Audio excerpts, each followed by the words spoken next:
my god. Hold on to your wigs, family, because the love and hip-hop universe just imploded and we are not ready. Imagine this, the streets are buzzing, social media is on fire, and right now, in living rooms across the world, jaws are hitting the floor. Tamar Braxton and Mendeecees Harris. Yeah, that Mendeecees. Their secret HIV bombshell has officially exploded, and the one person everyone thought would ride for him until the end. Yandy Smith just turned her back on him on camera in the most brutal, ice-cold betrayal we have ever seen. Picture it. Lights flashing, cameras rolling, tears flowing like rivers. Yandy, the queen of loyalty, the woman who stood by Mendeecees through prison, baby mama drama, and every storm love and hip-hop could throw. She looks him dead in the eyes during the reunion special and says words that stopped the entire room cold. I can't do this with you anymore. Mendeecees, not after what you did to Tamar, not after this HIV truth came out. Fans are losing their minds. Twitter is trending hashtag Yandy betrayed Mendeecees with over 2 million tweets in the last hour alone. Tamar is somewhere backstage, reportedly shaking, while Mendeecees sits there stunned, face frozen like he just got hit by a truck. Is this the end of one of reality TV's most iconic couples? Did Tamar really get caught in the crossfire of a hidden health crisis? And why, after all these years, did Yandy choose the spotlight to stab the father of her children right in the back? You think you know the story? Baby, you don't know nothing yet. Because what happened next, what was said behind closed doors?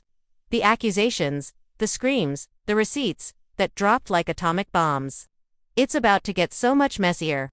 Stick around, because this HIV drama is just getting started, and by the time this video ends, you might never look at the Harris family the same way again. The tea is scalding hot, and it's spilling everywhere.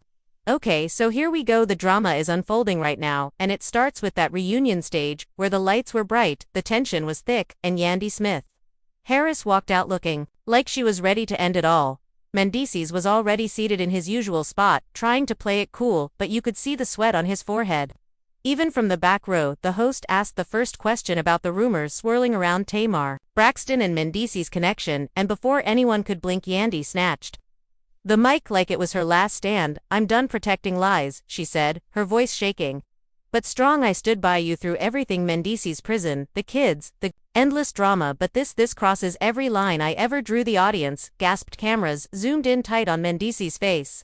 He looked like someone just told him the world was ending. His mouth opened but no words came out. Tamar was backstage, reportedly watching on a monitor, her hands covering her mouth, tears already streaming. Fans in the live chat were going insane, typing caps lock messages like Yandy just snapped and this is the tea we waited for. Yandy kept going, not giving him a second to breathe. You knew Tamar was dealing with her own health battles, you knew she trusted you, and you still let this secret sit there like a ticking bomb. HIV is not a joke, Mendeecees, it's life or death, and you played with someone's life like it was nothing. Mendeecees finally found his voice. Baby, wait, that's not how it went down. I never meant to hurt anybody, I was scared. I was protecting everybody, including you, including our kids. Protecting. Yandy laughed, but it was a bitter, broken laugh. You call hiding your status protection, you call risking Tamar's health protection. You sat in our house every night, acting like everything was fine, while you knew you were positive, and you never told a soul, not me, not the family, not even your lawyer. When we were fighting those custody battles, the stage felt smaller. Every second the other cast members were frozen. Scrappy was shaking his head like he couldn't believe what he was hearing. Erica Mena had her hand over her mouth. Papoose looked straight ahead like he was praying for this to end quick. Backstage, Tamar was losing it. According to insiders, she started hyperventilating. Her sister Trina had to hold her up, saying, breathe, Tamar, breathe, we got you. But Tamar kept whispering, why would he do this to me? Why would he let me get close? Knowing what he knew, Yandy turned to the camera, directly looking into millions of living rooms. I'm saying this once, and I'm saying it loud. Mendeecees, you owe Tamar an apology. You owe our children the truth, and you owe me the respect of admitting you were wrong, because I carried your name, I carried your burdens, I carried your secrets, and today, I'm done carrying your lies. Mendeecees stood up, his chair scraping loud against the floor. Yandy, you don't know the whole story. You don't know what I went through, the fear, the shame, the doctors telling me my life was over. You think I wanted this, you think I wanted to hurt the woman I love, the mother of my kids. Love. Yandy shot back, you don't destroy people you love. Mendeecees, real love doesn't hide something this big. Real love doesn't let someone else risk their health because you're too scared to speak up. The argument went back and forth for What felt like forever, every word cutting deeper. Fans were screenshotting every second, posting clips faster than the network could blur them out. Twitter was exploding with hashtags, Yandy vs Mendeecees Tamar deserves better, and the biggest one, Hivegate, trending worldwide #1. Then came the first big twist of the night. The host tried to calm things down, but Yandy wasn't having it. She pulled out her phone right there on stage and said, "I got receipts, y'all want receipts, here they are." She hit play on a voice note, everyone leaned in, you could hear Mendeecees' voice clear as day from months ago. "Baby, I got tested, it came back positive, but I'm handling it, don't tell anybody. Especially not Yandy, she flip, and I can't lose my family right now." The audience erupted, some people stood up clapping, others booed. Mendeecees dropped back into his seat, like his legs gave out. Tamar backstage reportedly screamed no no no when she heard it, her whole body shaking. Yandy looked at him with pure pain in her eyes. "You recorded that conversation, Mendeecees. You sat in our bed and told another woman your status, but you couldn't tell me your wife, the woman who held you down when nobody else would." Mendeecees tried to explain. "It wasn't like that, I was confused, I was drunk, I didn't mean for it to happen that way," but every excuse sounded weaker than the last. The producers cut to commercial, but the damage was done. Social media was already flooding with reaction videos. People crying, people angry, people calling for Mendeecees to be held accountable. Fans started digging up old clips showing Tamar and Mendeecees laughing together at events, hugging in the background of parties. Nobody knew it was more than friendship. Until now, when the show came back, Yandy was still standing. She wasn't done. She turned to the host and said, "I want to address Tamar directly. Tamar, if you're watching, I am so sorry, I didn't know, I swear on my kids, I didn't know he was carrying this. I would have never let him near you if I knew." Backstage, Tamar broke down completely. Trina was holding her tight, saying, "It's not your fault, sis, it's not your fault," but Tamar kept saying, "I trusted him, I let him in, I thought he was safe." The family was officially divided. Mendeecees' side of the family started texting Yandy telling her she went too far, airing dirty laundry on national TV. Yandy's mom called her crying, saying, "Baby, you sure about this? You sure you want to burn it all down?" Yandy told her mom, "I already burned, baby, I'm just showing the ashes now." Friends of the couple were picking sides, some stayed quiet. Others posted cryptic messages like "Loyalty has a limit, and truth hurts more than lies ever could." The night ended with Mendeecees walking off stage without saying another word. Security had to escort him out because fans were yelling from the audience, "You owe her an explanation, you owe her everything." Yandy stayed put, she hugged the host, she hugged some of the other women, and then she looked straight into the camera one last time and said, "This isn't the end, this is the beginning." Mendeecees, if you want your family back, you know what you have to do. Apologize, own it, get help, and tell the truth, because I'm not raising my sons around secrets anymore. The screen faded to black, but the internet didn't sleep that night. Clips went viral, reaction channels popped up, overnight podcasts started, live streams, everybody had an opinion. But nobody had the full story yet, because what happened next in those private meetings, those late-night phone calls, those hospital visits, nobody saw coming. And trust me when I tell you, it gets so much messier from here. The betrayal was just the spark. The real fire was about to burn everything down, and Tamar was right in the middle of the flames, waiting for answers.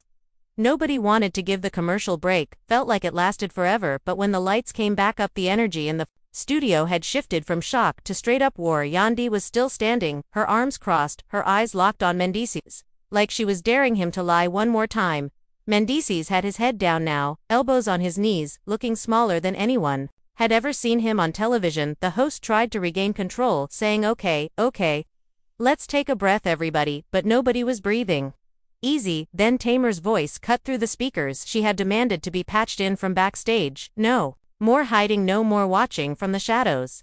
This is the beginning. Mendeecees, if you want your family back, you know what you have to do. Apologize, own it, get help, and tell the truth, because I'm not raising my sons around secrets anymore." The screen faded to black, but the internet didn't sleep that night. Clips went viral, reaction channels popped up, overnight podcasts started, live streams.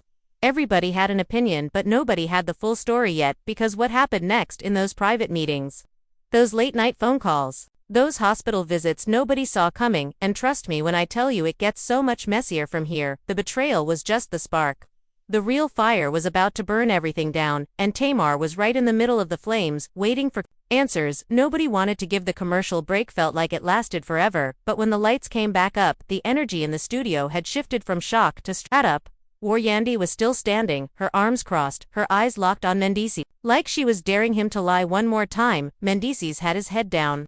Now elbows on his knees, looking smaller than anyone had ever seen him on television, the host tried to regain control, saying, Okay, let's take a breath everybody, but nobody was breathing easy then. Tamar's voice cut through the speakers. She had demanded to be patched in from backstage.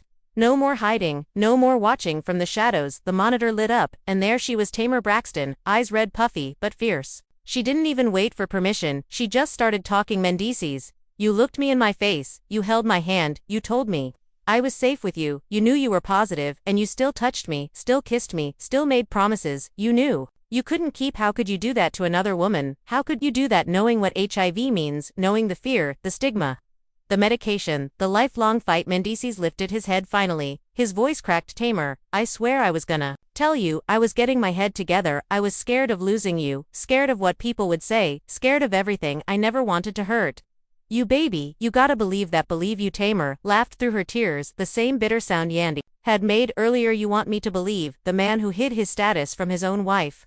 You want me to believe the man who let me fall for him while he was carrying a bomb inside him? No, Mendeecees' belief is earned, and you spent every day with me unearning it. The audience was dead silent now, even the usual clappers and gaspers were too stunned to move. Yandy nodded slowly, like Tamar had just said everything she wished she could have said herself. She stepped closer to the monitor screen, almost like she wanted to reach through and hug Tamar. I'm with you, girl, she said quietly. I didn't know either, and I'm his wife. I'm supposed to know everything, and he kept this from me too. We both got played, Tamar, we both got hurt. Mendeecees tried to stand again, but his legs looked weak. He sat back down, shaking his head. No, y'all making it sound like I was out here being reckless. I got diagnosed late, I was in denial, I thought maybe the test was wrong, I went to another doctor. I prayed on it, I didn't want to believe it myself. How was I supposed to tell the world when I couldn't even tell myself? Yandy spun on him so fast it made the camera jerk. Denial? Mendeecees, you had months to get right, months to sit me down, months to protect the people you claim to love. Instead, you protected your ego, you protected your image. You protected your spot on this show more than you protected us. That line hit like a slap. The whole cast reacted. Scrappy muttered, damn, under his breath. Erica wiped a tear away. Papoose finally spoke up, saying, fam, this ain't just about you anymore, this about legacy, this about what we teaching our kids, about honesty, about health, about real manhood. Mendeecees looked at Pap like he'd been betrayed by a brother. To you don't get it, Pap. You don't know what it's like to hear those words. Your life just changed forever, and everybody looking at you different. The judgment, the whispers, the fear of being alone. Yandy yelled. You weren't alone, you had me, you had our sons, you had Tamar opening her heart too. You had a whole family ready to ride, but you chose silence. You chose secrets, and now look at us, we're all bleeding because of it. Tamar jumped back in from the monitor. Mendeecees, I got tested the day after I heard the first whisper. I sat in that doctor's office shaking, praying it wasn't me. Thank God it came back negative. But the fear, the waiting, the not knowing, that's trauma you gave me, that you put that on me without my consent. Mendeecees buried his face in his hands, sobbing now. Real tears, not the TV kind, the ugly choking kind. I'm sorry, Tamar, I'm so sorry, Yandy. I'm sorry to my boys, I'm sorry to everybody. I messed up bad, I know. I did, I just didn't know how to fix it once it started. The host saw an opening and leaned in. Mendeecees, are you willing to get help? Are you willing to be transparent? Now are you willing to own this fully in front of the world? Mendeecees wiped his face, looked up at the camera for the first time since the voice note dropped. Yeah, I'll do whatever it takes. Counseling, treatment, talking to my kids, explaining to my family, whatever y'all want, I'll do it. I just want my life back, I want my family back. Yandy shook her head slow. No, Mendeecees, you don't get to decide what we want anymore, you lost that right when you decided our health wasn't worth the truth. We decide now, and right now, I'm saying I need space, real space, not just for me, but for our sons. They don't need to grow up around more lies, Tamar added from the screen. I'm not saying never, Mendeecees, but I'm saying not now. I need to heal, I need to trust my own judgment again, because right now, I don't even trust myself for falling for you. The tension hung heavy. Then, another twist nobody saw coming. Yandy's phone buzzed on the table. She glanced down, and her whole face changed. She picked it up, read the message, and her eyes filled with fresh tears. She looked at Mendeecees and said, your sister just texted me. She said mom collapsed when she saw the show. She's at the hospital right now, stressed, they saying it's her heart. The studio went dead quiet. Mendeecees jumped Up phone, already out calling his mom. No answer. He started pacing, calling again and again. Yandy stood frozen, watching him fall apart. The same way she had earlier. The irony was thick. The family that was always so strong now cracking under the weight of one man's secret. Producers rushed the stage trying to figure out if they should cut to break again, but Yandy waved them off. No, let it play. She said, let them see what secrets really cost. Mendeecees dropped to his knees, right there on national television. Mom, please pick up, please. He was begging now. Full breakdown. Fans watching at home were crying to comment sections, flooded with prayers for his mom, anger at Mendeecees, sympathy for Yandy and Tamar. It was chaos, beautiful, heartbreaking chaos. When the show finally wrapped, nobody clapped, nobody cheered. They just sat there shell-shocked as the credits rolled. Yandy walked off first, head high but shoulders heavy. Tamar stayed backstage, refusing to come out. Mendeecees was last escorted out by security, still on the phone, still trying to reach his mother that night. Hospitals, social media, group chats. Everybody was moving. The Harris family was officially in crisis, and the public was eating every second of it. But behind the scenes, the real conversations were just beginning. Phone calls at 3 in the morning, lawyers getting involved, doctors being consulted, kids asking questions they were too young to understand, and one question kept coming up over and over again: was Mendeecees telling the full truth now, or was there still more he was hiding? Because if the voice note was just the beginning, what else was waiting to drop, and who else was going to get burned? When it did, the fire wasn't out, it was just getting hotter, and nobody knew who was going to make it through to the other side. The hospital lights buzzed overhead like angry hornets as Mendeecees shoved through the double doors, his chest heaving, sweat soaking through his shirt, the reunion makeup still smeared on his face like war paint gone wrong. Nurses froze mid-step, phones halfway to their ears, already recording the legend himself, crashing into their quiet night.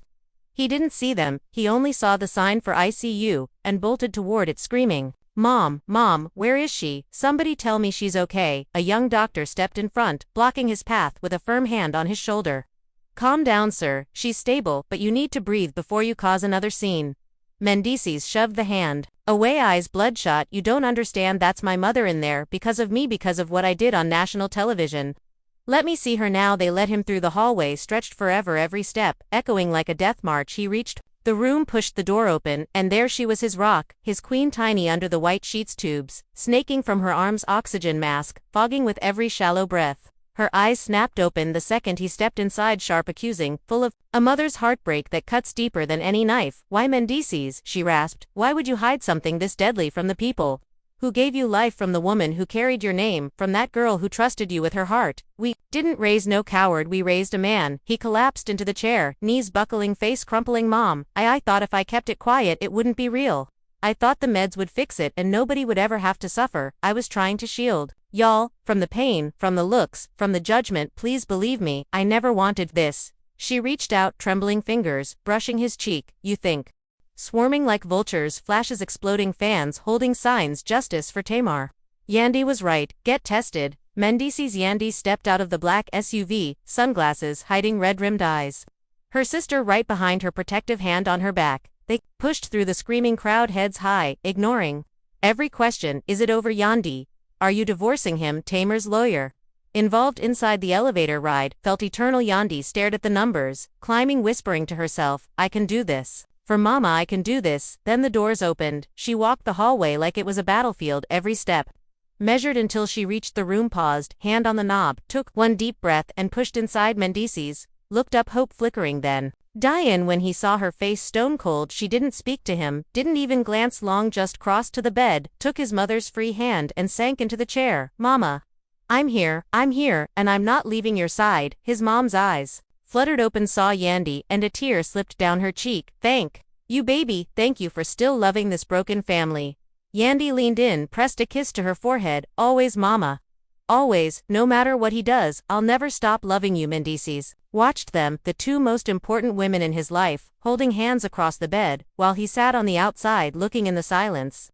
Screamed louder than any fight they'd ever had. Yandy finally spoke without turning her head. "When she's better, Mendeecees, when the doctors say she can go home, I'm taking the boys to my mother's. No discussion, no negotiation. I need air, I need peace, I need to remember who I am without your shadow, without your secrets." He nodded, slow tears, fresh. "I understand. I'll give you whatever space you need, but please don't close the door forever. Let me fight for you. Let me show our sons what redemption looks like when a man hits rock bottom and climbs Back up. Yandy's laugh was hollow, bitter redemption. Mendeecees starts with truth, not tears. You want redemption? Start by facing Tamar. Without excuses, start by facing your health without shame. Start by facing me.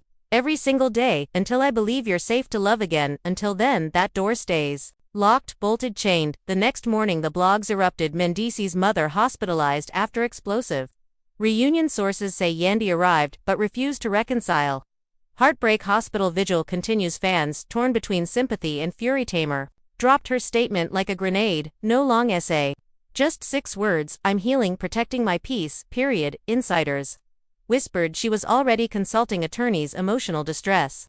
Intentional infliction of harm. The negative test didn't erase the terror, the betrayal, the night she woke up checking her temperature, convinced death was coming for her. Then Mendeecees did the unthinkable. He stepped outside past security, straight into the flashing lights. No script, no handler, just raw, exposed soul. Cameras zoomed in tight. He looked directly into them, voice shaking but strong. I stood on that stage last night and lost everything: my wife, my mother, my dignity, but the biggest loss is the trust I broke. I hid my HIV status, I endangered people I loved, I let fear win, and I'm sorry to Tamar, to Yandy, to my beautiful boys, to every soul watching. Whoever felt alone in their diagnosis, get tested, don't wait, like I did. Fear almost destroyed my world, don't let it destroy yours. I'm getting help, I'm owning this, I'm fighting back starting right now. He turned, walked away, flashes, blinding questions roaring, but he didn't stop. The clip detonated online, millions of views in minutes. Hashtags redemption arc accountability knock. Mendeecees family flooding feeds. Yandy posted her black square love changes form but never dies, praying for healing, praying for truth. The comments: Warzone, stand your ground queen. Some wrote, give him grace, others begged, but peace never lasts in this world. Because that afternoon, the leak hit like napalm. Alleged texts. Mendeecees to Tamar weeks before the reunion: baby, we keep this between us, nobody has to know, I'm handling my business, please don't say anything. The message is intimate, pleading, damning. Fans lost their minds. Hashtag TextGate exploded again, betrayal level, maximum. The fire roared back triple hot because if he was still covering tracks, still begging for silence, even after the voice note dropped, what else was buried deeper? And who would be the next casualty when those skeletons finally clawed their way out? The afternoon sun was bleeding orange across the hospital parking lot when the text leak hit like a freight train. No warning, no mercy, just screenshots exploding across every timeline, every group chat, every gossip page. The messages dated 3 weeks before the reunion. Mendeecees typing frantic, desperate, baby, please don't say anything, we can fix this between us, nobody has to know, I'm getting on top of my meds, I swear, just give me time. Tamar's replies, short, sharp, hurt. Why Mendeecees, why drag me into your mess if you weren't ready to be honest? I thought we were building something real, you made me feel safe, you made me believe you cared. Now I'm sitting here terrified, checking my body every hour, wondering if your silence just cost me my life. Fans didn't just react, they detonated. Twitter crashed for 20 minutes. Instagram stories flooded with crying emojis, red circles around the word betrayal. TikTok stitches of the screenshots set to dramatic violin remixes, views hitting millions in hours. The caption on one viral video read, he begged her to stay quiet while he was positive the devil works hard, but Mendeecees Harris works harder. Hashtag TextGate, hashtag HIVgate, hashtag Yandy was right inside the hospital room. Mendeecees' phone buzzed nonstop. He glanced down, saw the notifications, and his face drained of color. He dropped the device like it burned. His mom, still weak in the bed, noticed immediately. What now, boy? What fresh hell did you bring? He couldn't speak. Just handed her the phone. She scrolled, slow eyes narrowing with every line. Then she let out a sound somewhere between a sob and a growl. Mendeecees Harris, you didn't just lie to your wife, you lied to that girl while she was falling for you. You begged her to cover for you like some street secret. This isn't a mistake, this is evil. Mendeecees fell back against the wall, sliding down until he hit the floor. Mom, I panicked. I thought if I could control the narrative, I could fix it before it blew up. I was wrong, I know I was wrong, but I never meant to hurt her like this. Hurt her, his mom hissed. You could have killed her, you could have killed Yandy, you could have killed yourself with shame, and now the whole world knows you're a coward who'd rather let love die then face the truth. Get up, Mendeecees, get up and face this like a man, or so help me God, I'll disown you right here in this bed. Yandy had just stepped out to get coffee when her phone lit up with the screenshots. Her sister snatched it. First read aloud, then shoved it in Yandy's face. Yandy read once, twice. Her hand started shaking so bad the coffee splashed hot across her knuckles. She didn't flinch, didn't blink, just stared at the words like they were knives carving fresh wounds. She stormed back into the room. Without knocking, Mendeecees, still on the floor, looked up, saw her face, and knew death had arrived. Yandy held the phone out like evidence in a murder trial. Read it, Mendeecees, read what you sent her while I was home raising your sons, cooking your meals, holding down your name. Read how you begged another woman to keep your deadly little secret. He stood, SLOW, legs trembling, reached for the phone, but she yanked it back. No, you don't get to touch this, you don't get to explain this away. With I was scared, or I was protecting you, this right here, this is you choosing her silence over my safety, over Tamar's life, over everything we built. You looked that woman in her eyes, told her you loved her, then typed please don't tell anybody, like her health was a side note. Mendeecees' voice cracked. Yandy, I was spiraling, I didn't know how to stop the lie once it started. I thought if I kept it contained. Yandy screamed the word, echoing down the hall. Contained? You contained a virus, Mendeecees. You contained a bomb, and you let it sit next to the people who trusted you most. I defended you to everybody. I said my husband wouldn't do that, he's not reckless, he's scared. But scared men don't beg women to hide their status, scared men get help, scared men tell the truth. You're not scared, you're selfish. His mom tried to sit up, monitors beeping wild. Yandy, baby, calm down your blood pressure. No, Yandy spun on her mama. With all due respect, I love you, but I'm done calming down. I'm done protecting his image. I'm done being the strong black woman who holds it together while he falls apart. This ends today, Mendeecees. Pack your things, because when I leave this hospital I'm taking the boys. Full custody, supervised visits until you prove you're not a walking health hazard and a liar. Mendeecees dropped to his knees again, this time crawling toward her. Yandy, please no, don't do this, don't take my kids, don't take my family. I'll do anything, rehab, counseling, public apology, every blood test, on record. I'll wear a sign that says I was wrong. I'll disappear if that's what you want, just don't end us like this. Yandy looked down at him, tears streaming but voice steel. You ended us the second you hit send on those texts, the second you chose silence over safety, the second you let Tamar think she was safe in your arms. We're done, Mendeecees, we've been done. You just didn't have the guts to admit it. She turned to his mom, kissed her forehead one last time. I'll